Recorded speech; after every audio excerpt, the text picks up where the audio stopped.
საქართველოს მაგისტრალურ გზებზე ავარიების მაღალი კოეფიციენტის ეგრეთ წოდებული შავი წერტილების აღმოსაფხვრელად საქართველოს საავტომობილო გზების დეპარტამენტმა საერთაშორისო ტენდერი გამოაცხადა. პროექტის მიზანი ყველაზე სახიფათო მონაკვეთების უსაფრთხოების გაუმჯობესებაა და საგზაო შემთხვევების შემცირება. თუმცა სპეციალისტები ამბობენ, რომ მხოლოდ თვალსაჩინო პრობლემების მოგვარება საკმარისი არ არის. რისკების შეფასება უნდა იწყებოდეს იქამდე, ვიდრე კონკრეტული ადგილი ავარიების კერად გადაიქცევა. ჯამში იდენტიფიცირებულია 32 პრობლემური ლოკაცია, მათგან 24 აღმოსავლეთ საქართველოში, 4 თბილისის შემოვლით გზაზე, ხოლო კიდევ 4 დასავლეთ საქართველოში. საგზაო უსაფრთხოების საკითხებში ექსპერტი და საქართველოს საავტომობილო ფედერაციის ვიცე-პრეზიდენტი მელვუდ მელაძე მიიჩნევს, რომ პარალელურად განსაკუთრებული ყურადღება თბილისის ყველაზე სახიფათო მონაკვეთებსაც უნდა დაეთმოს.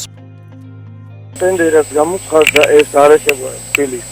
მაგრამ უშუალოდ რაც შეეხება დედაქალაქის, სანაპიროს მაგალითად, ხო, სანაპიროზე რამოდენიმე ვერსია შეიძლება გაკეთდეს, შეიძლება ჭრები გაკეთდეს, შესწორება დაიყოს გზა და შუქნიშნები ჩაემატოს, რომელიც ასევე უზრუნველყოფს სანაპიროზე ქვეითების გადასვლას სასეირნოდ, ასე ვთქვათ, ტროტუარებზე, ერთმანეთთან აკავშირებს და თან ტემპი დავარდება უშუალოდ სანაპიროზე.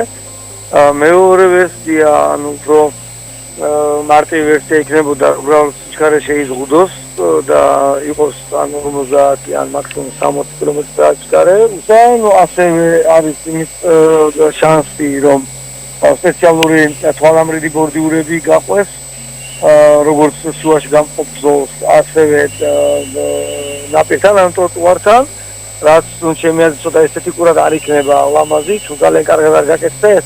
ექსპერტის თქმით, სანაპირო ერთადერთი პრობლემური ადგილი არ არის. მისი შეფასებით, თბილისში კიდევ რამდენიმე მონაკვეთია, რომელიც მძღოლებისა და ქვეითებისთვის სერიოზულ საფრთხეს წარმოადგენს.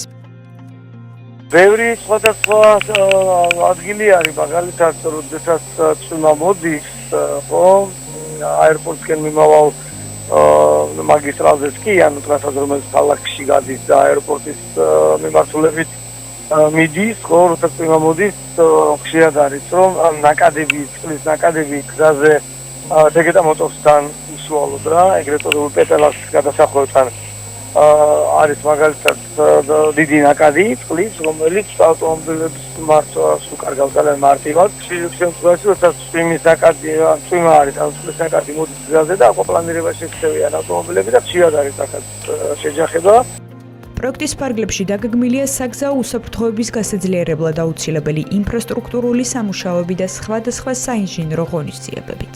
სამუშაოების დაწყება 2026 წელს იგეგმება. პროექტი ევროკავშირის ფინანსური მხარდაჭერით ხორციელდება, ადმინისტრირებას კი ევროპის საინვესტიციო ბანკი უზრუნველყოფს.